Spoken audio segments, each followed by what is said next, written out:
أستاذ نشاهد هذه اللقطة القادم من أولمبياكوس يوثقون اللقطة يوثقون اللحظة بيلعب لكرة الله يبون مستحيلة الهدف يأتي المتابعة تنجح البحارة يقفون ويصارعون الأموال يقلصون النتيجة لم يموتوا بعد ما زالوا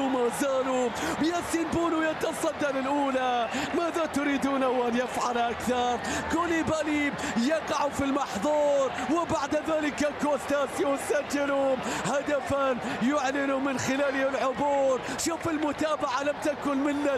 منا عبد الله السالم ومن غيره هو الهداف في هذا الموسم سادس أهدافه السالم يسجل بذكريات الديربي الله على الخليج 2-1 لم تنتهي الأمور شايف الاحتفالية من السالم شباكك لن تكون سليمة يا بونو لن تكون سليمة